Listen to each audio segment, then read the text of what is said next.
Tony चिड़िया बच्चों की भोजन की तलाश के लिए जंगल में मारे मारे फिर रही थी। आखिरकार उसे थोड़े से दाने मिल जाते हैं। अभी वो दाने खा ही रही थी कि शिकारी ने उस पर जाल फेंक कर उसे जाल में बंद कर देता है। अरे, शिकार तो मुझे मिल गया। आज तो बड़ी मोटी ताजी चिड़िया मिली है। टुन्नी शिकारी से कहती है, मुझे छोड़ दो, मैं अपने बच्चों के भोजन के लिए आई हूँ, मुझे छोड़ दो। लेकिन शिकारी क्या जाने पक्षियों की बोलियों को। वो तो पक्षी की बोली को समझ ही नहीं रहा था, बल्कि वो टुन्नी को पकड़कर शहर की तरफ ले जाता है।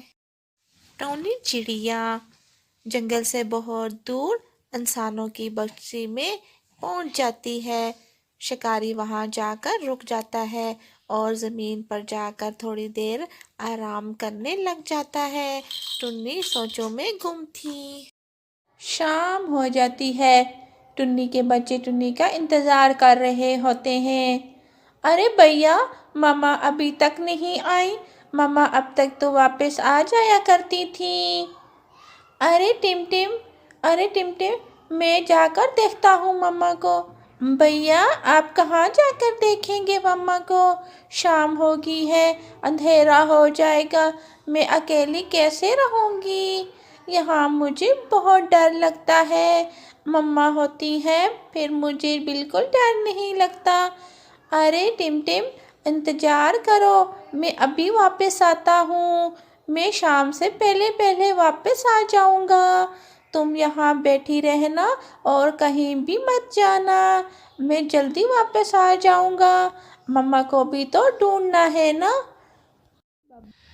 टिमटिम अपने घोंसले में बैठी होती है और बबली घने जंगलों में गायब हो जाता है और वो मिट्ठू तोते के घर पर पहुंच जाता है। अंकल, मिट्ठू तोते अंकल, आपने मेरी मम्मा को क्या आज देखा है? शाम होने वाली है, मम्मा अभी तक घर वापस नहीं आई। वो तो थोड़ी थोड़ी देर के बाद घर वापस आती थी, लेकिन आज सुबह से वो घर वापस नहीं आई है। आपने अगर देखा है तो मुझे बता दें। मैं और टिम टिम सुबह से भूखे भी हैं और परेशान भी। अरे बबलू, मैंने सुना है जंगल में शिकारी घूम रहा है और वो पक्षियों को वहां से पकड़कर शहर की तरफ ले जा रहा है। मुझे तो लगता है तुम्हारी मम्मा को भी शिकारी ने आज पकड़ ही लिया है, नहीं तो वो घर क्यों ना वापस आती।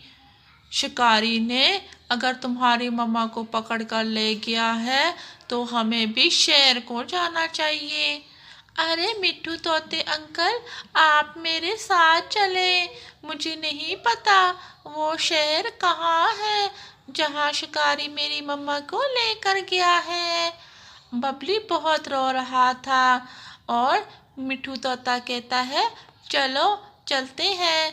फिर मिट्ठू तोता और बबली और टिमटिम वो शहर की तरफ निकल पड़ते हैं और वो वहाँ एक इंसानों की बस्ती में जा पहुँचते हैं। अरे मिट्ठू तोता, वो रही मम्मा, चलो मम्मा के पास चलते हैं। अरे बच्चों, तुम यहाँ क्यों आए हो? जल्दी से यहाँ से भाग जाओ, लेकिन शिकारी तुम लोगों को पकड़कर पिंजरे में बंद कर देगा। फिर बच्चे माँ की बात मानकर वहाँ से चले जाते हैं। अरे मिट्ठू तोते, मेरे बच्चों का है इतनी परेशान हो जाती है कि मेरे बच्चे यहाँ क्यों आ गए हैं, कहीं इन्हें शिकारी ही ना पकड़ ले। मैं तो पहले ही बंद हूँ। अरे ये मिट्ठू तोता भी कितना बेवकूफ़ है, उसे क्या ज़रूरत थी बच्चों को यहाँ लेकर आने की। टुन्नी अपने बच्चों को यहाँ देखकर खुश होने के बजाय बहुत परेशान थी। इतने में यहाँ पर शिकारी आ जाता है। अरे, यहाँ किसी की बोलने की आवाज़ें आ रही थी। मिट्ठू तोता बच्चों से कहता है, चलो बच्चे, हम वापस जंगल में जाते हैं जैसे कि तुम्हारी मम्मा ने कहा है। अरे मिट्ठू अंकल, हम मम्मा को छोड़कर यहाँ अकेले बिल्कुल नहीं जाएंगे, हमारे साथ चलो, हम मम्मा को यहाँ से आज़ाद करके अपने साथ लेकर जाएंगे। फिर मिट्ठू तोता टिमटिम और बबली वापस अपनी माँ के पास चले जाते हैं और मिठू तोता टुन्नी से कहता है, तुम्हारे बच्चे मेरी बात नहीं सुन रहे। इतने में वहाँ शिकारी आ जाता है। बच्चे वहाँ से भागकर पेड़ पर जाग बैठते हैं। अरे, ये इतने सारे पक्षी यहाँ क्या कर रहे हैं? मैं इनको भी पकड़ूंगा। इतने में बबलू आकर माँ के सामने रोने लग जाता है। माँ, माँ, माँ, और वो चीखो पुकार करने लग जाते हैं।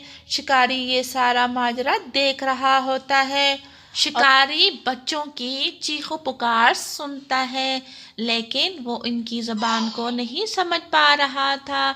लेकिन वो अपने माँ के सामने चीखो पुकार को बात कर रहे थे। तो शिकारी इसी बात को समझ जाता है कि ये इसी पक्षी के बच्चे हैं, तभी इस पिंजरे के पास आकर चीख चीख कर बोल रहे हैं। टुन्नी अपने पिंजरे से बच्चों को कहती है, यहाँ से चले जाओ, शिकारी तुम लोगों को पकड़ लेगा। शिकारी पिंजरे के पास खड़ा सारा माजरा देख रहा था। शिकारी दिल का बहुत रहमदिल इंसान था। उसे उस बच्चों की चीखो पुकार पर दया आ जाती है। और मुझे इन बच्चों के माँ को निकाल देना चाहिए। मैंने गलत पक्षी को पकड़ लिया है। ये तो इनकी माँ है। और पक्षी शिकारी जाकर टुन्नी को पिंजरे से निकाल देता है। टुन्नी और उसके बच्चे शिकारी के सामने खड़े होकर शिकारी का शुक्रिया अदा करते हैं, लेकिन शिकारी उनकी बोलियों को नहीं समझ पाता। लेकिन जब वो अपने सामने पक्षियों को खड़ा देखता है तो वो समझ जाता है कि ये पक्षी के बच्चे मेरा शुक्रिया अदा कर रहे हैं। फिर शुक्रिया अदा कर बच्चे जंगल की तरफ अपनी माँ के साथ चले जाते हैं। शिकारी का दिल आज बहुत खुश था। अरे, मैं पक्षी को आज़ाद करके मैं कितना खुश हूँ। आज के बाद मैं कभी पक्षियों को नहीं पकड़ूंगा, मैं कोई और काम धंधा कर लूँगा। शिकारी पक्षियों को भी पकड़ना छोड़ देता है। तो आज की कहानी अगर आप लोगों को अच्छी लगी है तो चैनल को ज़रूर सब्सक्राइब कीजिएगा।